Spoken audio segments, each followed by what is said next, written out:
Okay, the purpose of this video is to demonstrate that custom programming using the Tekla Open API can also work with drawings. It can do lots of things with drawings, and in this case it's going to be we're going to show an application that is somewhat more than just an example of what can be done. This is a really useful tool.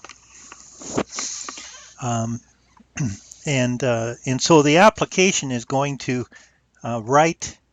it's going to read the e-drawings. It's going to retrieve information from the e-drawings as required, and it's going to write that information to user-defined field to each of the selected assemblies.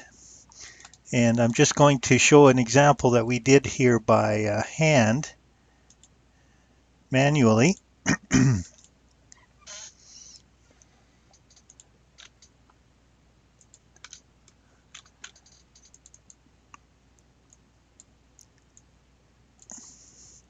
And so the information that we've got here written to user field 1, but the information could have been written to any of these options, to the comment section, any one of the user fields.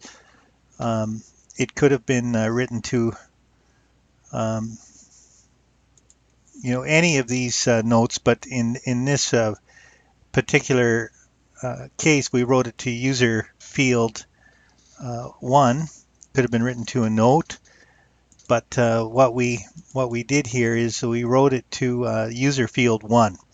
And so this particular assembly appears in E5A general arrangement drawing, and also on isometric drawing for division 1, E1, ISO 2. But the application is going to review the selected e-drawings, and it will write the assembly. It'll write the e-drawing information that this assembly appears on to, in this case, user field 1.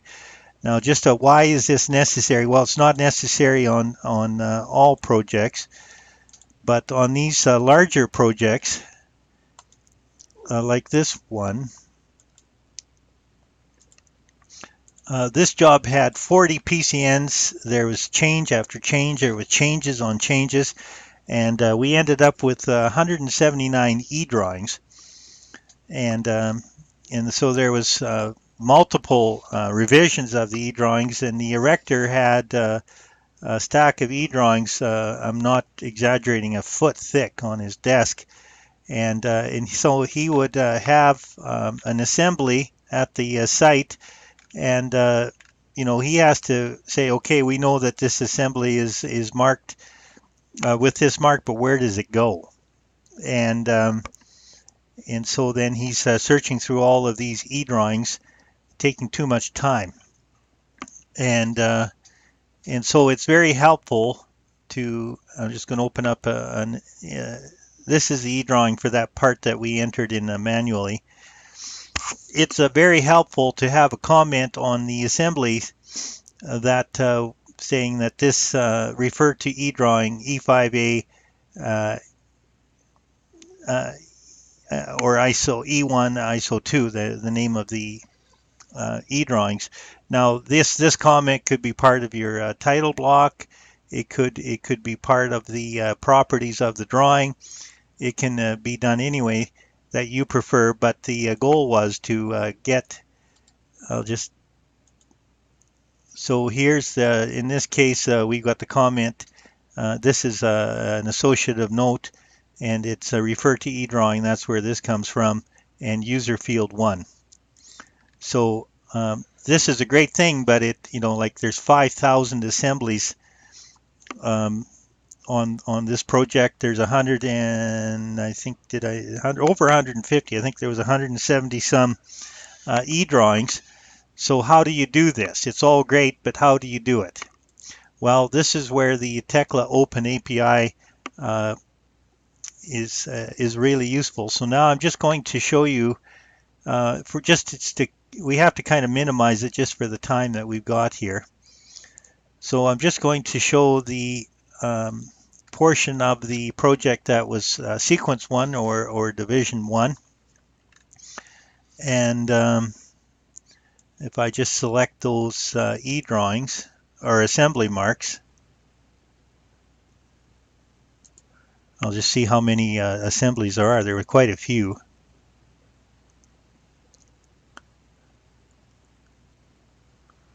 So here we have the assembly marks. Maybe I could have just created an assembly list report. What do we got here? 252 there. Okay, and so then, I can, here we have these. These don't have this this user field information isn't there. So we need to get that in there, and how are we going to do that? It's just a horrendous task. Now, we've been doing this for about 10 years in our detailing business, so we've got years of experience doing it. But with the Tekla Open API, it's much easier now, and it's something that anybody can do that has Tekla structures. Now, I want to mention also that the 2019 version of Tekla has the ability and tools within the program to include those e-drawing marks in the assembly drawings, but the versions before 2019 didn't have it. So I'll just bring up the e-drawings now.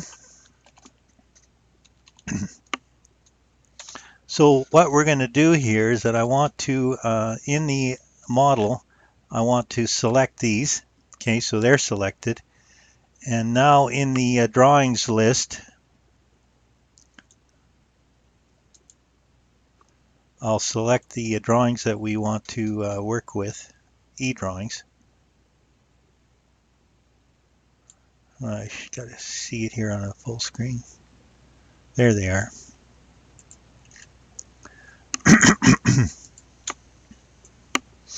Okay, here's the, I'll just select these. Here's the e-drawings that relate to that section of the building, and how many of them are. There's 47. So now so they're selected. So I've got the assembly selected. I've got the e-drawings that we want to work with selected. I'll bring in the app, and I'll select the selected e-drawings, selected assemblies, and I'll write this to the so it's now it's reading through the e-drawings, looking for displayed marks, and it's checking that against the selected assemblies, and it takes some time. We have quite a powerful computer here. We think it is, and even then, it's going to take some time to do this job. So I'll show you the results. I'll probably pause the video for a little bit while it does its job, and then I'll show you how it has read through the e-drawings. It's looking for individual assembly marks, and if those assembly marks appear in the e-drawing, it's going to write that information to the user field 1, and as it goes to the next e-drawing, it's going to do the same thing, and it will append that information to user field 1, and then it's going to do some more beyond that, in that it's also going to show me any assembly marks, any drawings that are not appearing in any of these selected 47 e-drawings, because that's important too. So we get several benefits here. One is that it does write and appends the e-drawing marks to the user field, which we can then display in the assembly drawings.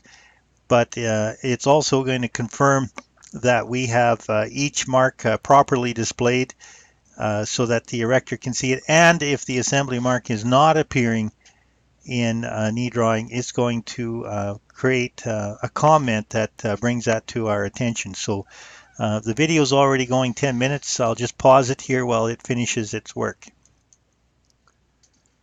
Okay, the program is doing a great job. It still takes a long time. It's almost done, and then we'll see if the well, I know it's going to work. It always works. Okay, so there we are. The progress bar is done. It has completed its task. I'll just move this off to the side. So now let's see what we've got as far as writing to user field 1. There we are, the e-drawings. So this column appears on e-drawing E1, E5A, E6A, E16, and an isometric drawing E1 for division 1 ISO 4.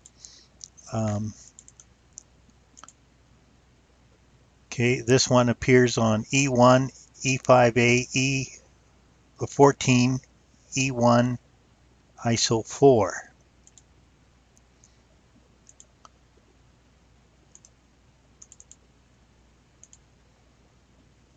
Okay, this one appears on E1, so you can see it's written there, that to the user field 1. That's a huge amount of work. It would be practically impossible to do that. And so once again, with tools like this, no advantage in trying to hire overseas detailing to try to keep your costs in line, because with computer programming, the cost, the job is done so fast that the cost of the salary for the worker is almost not a consequence.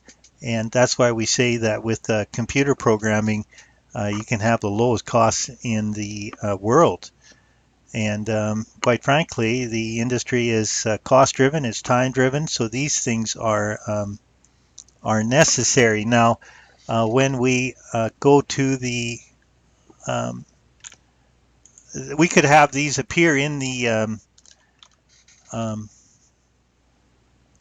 drawings too, but the way that we've got it set up is that we still have to include this in the title block, or create a file so it comes up in the drawings. But the goal was to get it into the user-defined field. So here, that's it just does it just like that.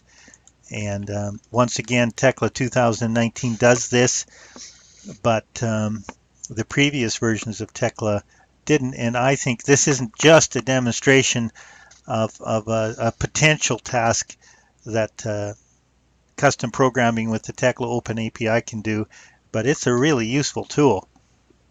And I like any of these things, the cost of programming is so low that undoubtedly in one job, the cost of the custom application to generate this code is recovered, and after that you're just money ahead. So that's all that we've got for this one. So I'm kind of proud to show you that it's a really useful tool.